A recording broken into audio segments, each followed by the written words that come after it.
What's up, guys? Welcome back to my channel, and if you're new here, then welcome to our little corner of the internet. We only have one upload today, guys, because I'm having a crisis day, and when everything feels unstable, you know what I would much appreciate?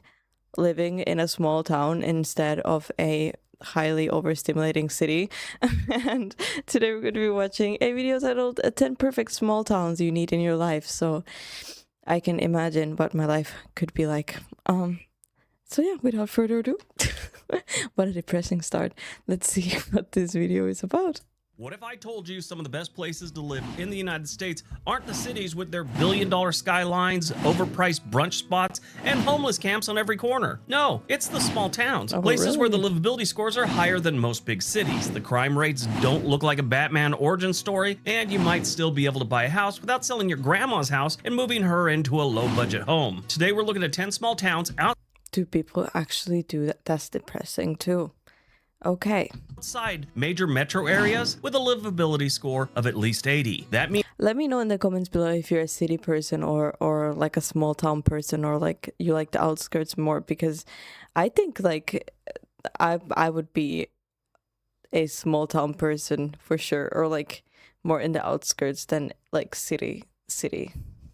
these places do pretty well when it comes to things like safety, housing, schools, jobs, healthcare, and overall quality of life. Now, don't get too excited. A high livability score doesn't mean these towns are perfect. Some of these places are expensive and some are remote. But if you're tired of giant cities, this video is what you've been looking for. Let's take a look. Number 10, Astoria, Oregon. Not too far from where I live right now, you have Astoria. Astoria is what happens when a fog machine, a fishing town, and a history teacher all move to the Oregon coast and decide rent should still be annoying enough to keep things interesting. This is a remote-ish coastal town at the mouth of the Columbia River with a high enough quality of life score to qualify and enough Look at the little like suburbs here and you could see to the ocean because they're on this hill. That's beautiful. Personality for a whole video segment. Now, if you've never heard of Astoria, this is actually a really cute town. We go up there occasionally, and it's where you'll find the Goonies house. Yes, Goonies was filmed all around Astoria, Oregon, and they just opened up the Goonies house to the public. They redid it and everything. This is Briggs, the Goonie house, and live a little. It's a very cute little town. When we go, we like to stay at the Cannery Pier Hotel and Spa. It's a nice place. It's right above the water. It's like on a pier. Now, Goonies wasn't the only movie filmed here. They also did Short Circuit. That was a 1980s movie too. Goonies was filmed in I can't lie, I haven't seen either one of these. 1985, and Short Circuit was filmed in 1986. It's almost like the production company said, you know what, since we got all this equipment here, why don't we do another movie? But Astoria is a nice place to live and definitely a fun place to visit for the weekend. Their livability score is 83, and that's because they don't have a lot of traffic, they got plenty of stuff to do, they've got good hospitals and doctors there, and housing is reasonable. For a coastal town, I should say. Is it reasonable compared to Mississippi? Absolutely not. As an example, the average home value in Astoria is $480,000. That's about $20,000 less than the Oregon average, and just about $100,000 more than the national average. But they have a population of 10,000 residents, and their livability score is 80. 10,000 residents only? That's crazy. Number 9, Montpelier. Oh, I mean, it's a small town, but yeah, that's not a lot of people. Vermont. Montpelier is the smallest state capital in the U.S., which means it has government buildings, old New England charm, and just enough people to form a traffic jam if two Subarus hesitate at the same stop sign. Right now, what I would like is like a little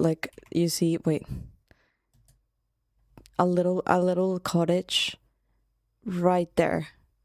No, wait. Actually, right there. Yeah. That would be perfect. At the same stop sign. It is very much a tiny state capital. That's very much Vermont, meaning the government buildings, old houses, and enough maple adjacent energy to power those two Subarus. So pretty. The neat Oh, look at those yards. Come on. Like, how could you not like that? That is perfection. thing I like about Montpelier is it's all mom and pop shops. They don't have a bunch of fast food places and things like that. It is a quiet state capital. It's beautiful. It's a beautiful place to visit. Not a lot going on there, but it's a beautiful place to visit. I love They it. have a population of about 7,614 residents, with the average home value about 425,000, and their livability score 84. The reason they got that high of a score: cost of living is decent, it's not horrible, their crime is low, their employment is great, their housing is outstanding, they have hospitals and doctors, all you need, and they have extremely good schools. Number 8, Jacksonville, Oregon. Jacksonville is one of those towns where everything looks charming, historic, and peaceful right up until you check the home prices and realize that the Victorian porch comes with a financial jump scare. This historic small town near southern Oregon's wine country gets solid scores across the board. It has strong marks in crime, employment, housing, and health and safety. The cost of living is a little rough here, but you get what Oh, this is beautiful as well. I would love this, the idea of living here, but now that I heard that there's no fast food places, I don't know.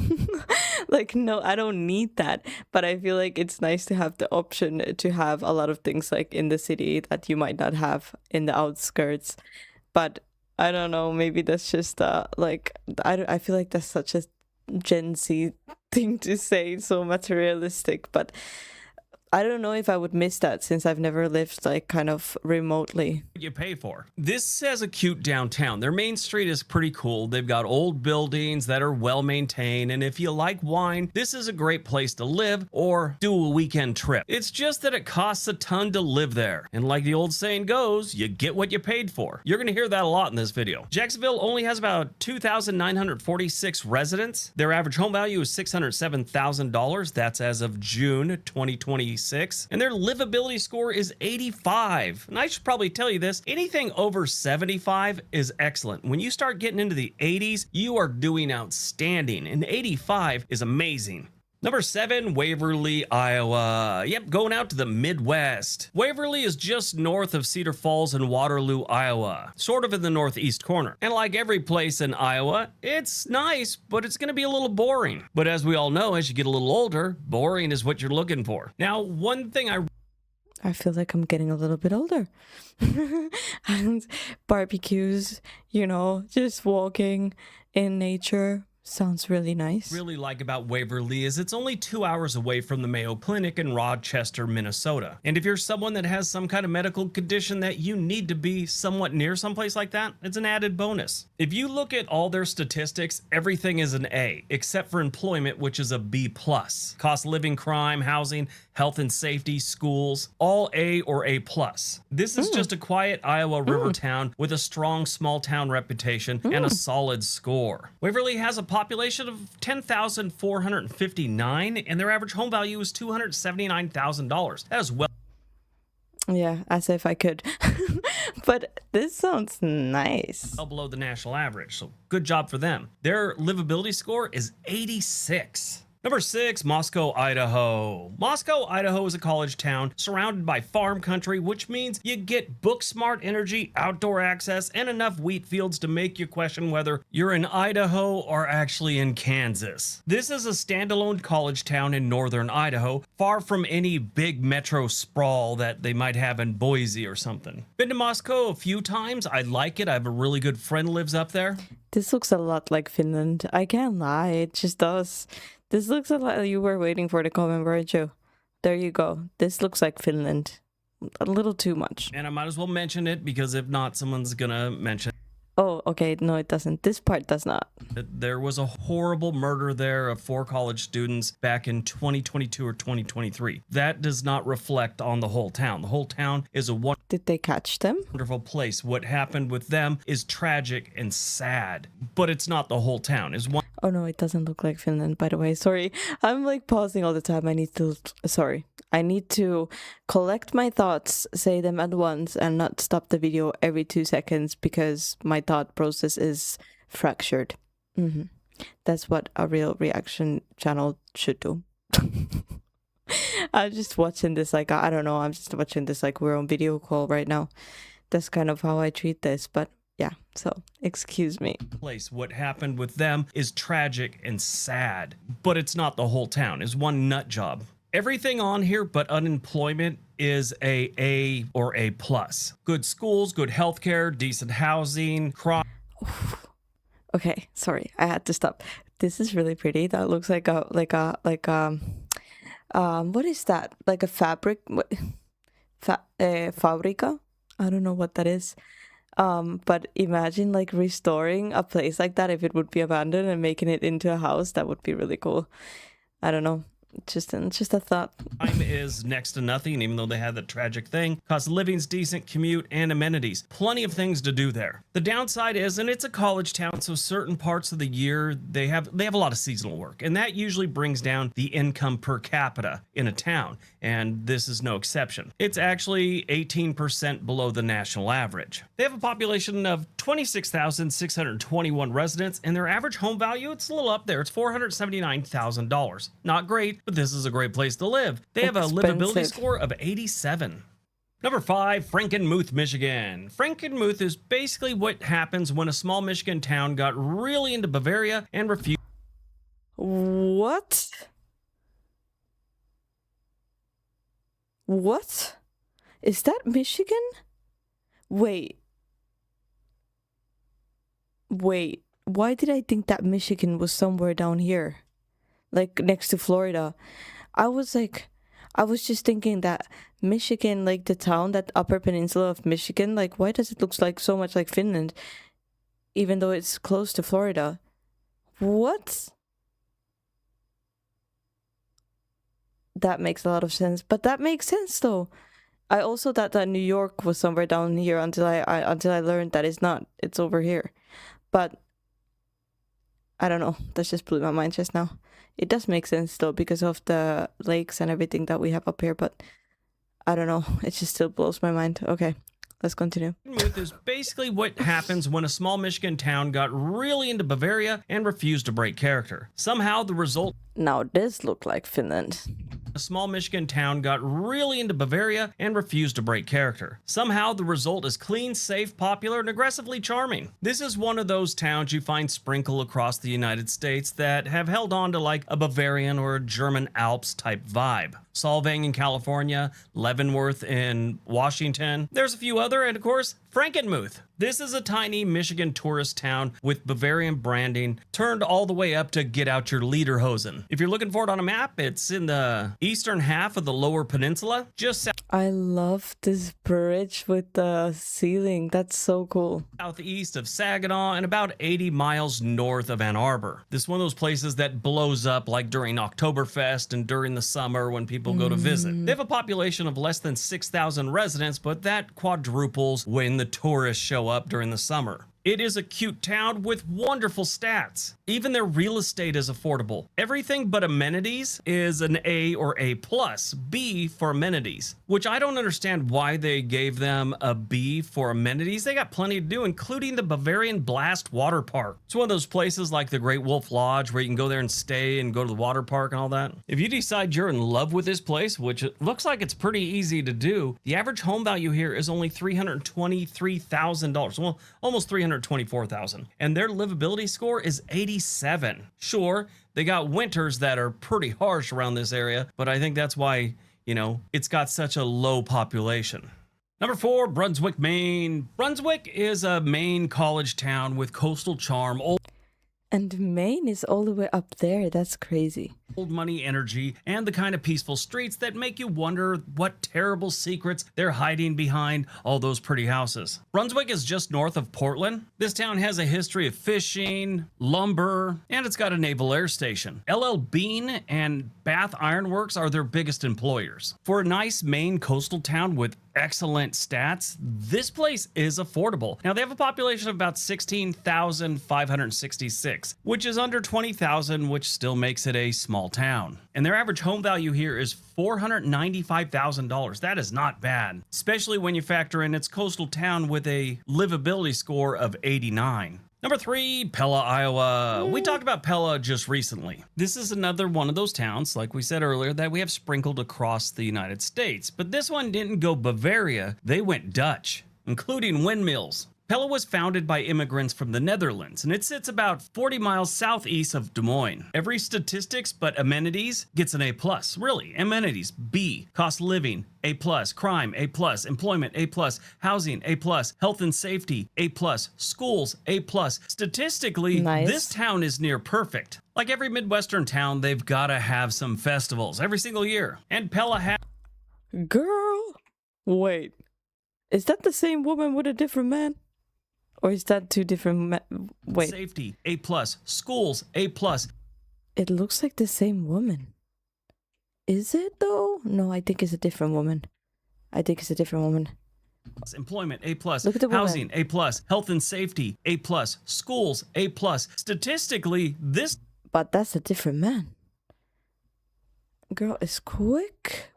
No, I think it's a different woman. I think it's a different town woman. is near perfect. Like every Midwestern town, they've got to have some festivals every single year. And Pella has the annual Tulip Time Festival. It's a celebration of Pella's Dutch heritage, and it features tulip gardens, performances, crafters, music, food, and Dutch costumes. Of course, Lovely. a daily parade. Can't forget the daily parade. Pella isn't that populated. It's only got a population of 10,526, and the average home value here isn't terrible. It's $359,000. And their livability score, 90. That is outstanding.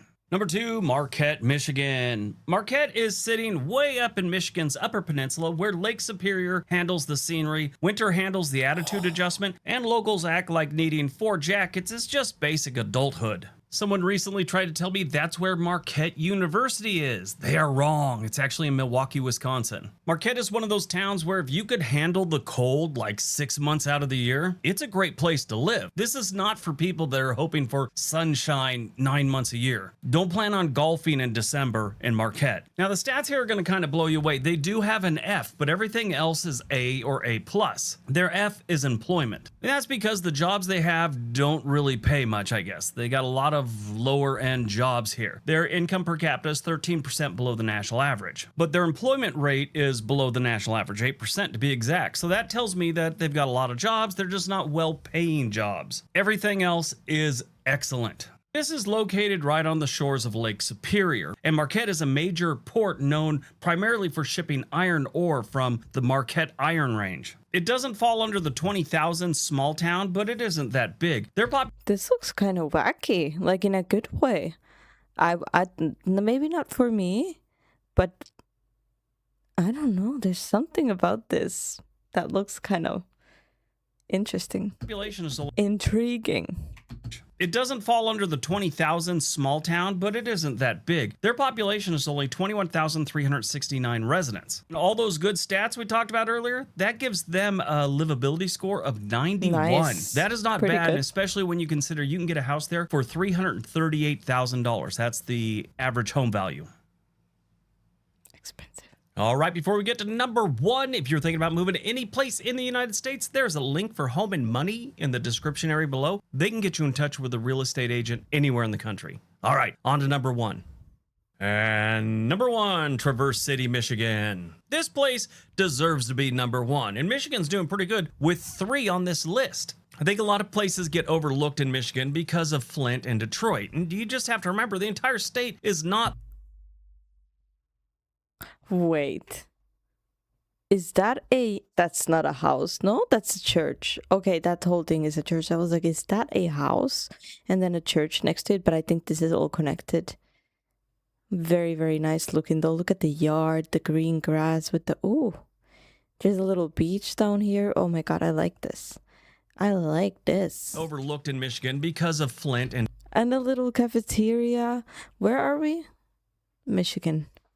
with 3 on this list. I think a lot of places get overlooked in Michigan because of Flint and Detroit, and you just have to remember the entire state is not those 2 cities which have had serious problems in the past. Detroit's turning the corner right now as we speak, and I think people are starting to realize that, you know, not every place is Detroit in Michigan. Traverse City definitely isn't one of them. This is the kind of small town people discover once, fall in love with it, and then immediately help make it more expensive for everyone else by paying big money for a house. It's beautiful, highly rated, and dangerously close to becoming a Zillow heartbreak factory. You go there, you visit it, you decide you're in love with it, you talk the wife into buying a house in Traverse City, you get on Zillow and start looking around, and then you're going, oh, maybe we won't. Now, I really like this town. It's right there on Lake Michigan. It has a few golf courses around. You got a small municipal airport so you could fly in there. And during the winter, they got all kinds of winter stuff to do, including skiing. Yes, you got Airport is actually a huge plus. Holiday Hills on the east side of town, and then Hickory Hills ski area on the west side of town. If you want to move here and you don't mind that winter, it's a pretty good option.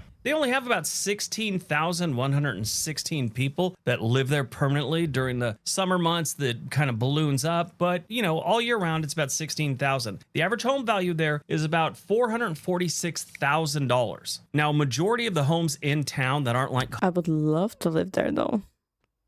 Most likely, at least from what I've seen. condos or anything like that, are gonna go for about $450,000. But the further you get away from the water, obviously it's gonna get cheaper, and you're gonna start finding decent homes that are like $275,000. Of course, some are $4 million, $3 million, and on up. Now, besides the lake, statistically, this is where Traverse City shines. Everything is an A or an A plus, except for cost of living. It's a B plus. That's not terrible. It's only 10% higher than the national average, and housing is 39% higher. For a very safe lakefront town, that is not bad. Their livability score is 91.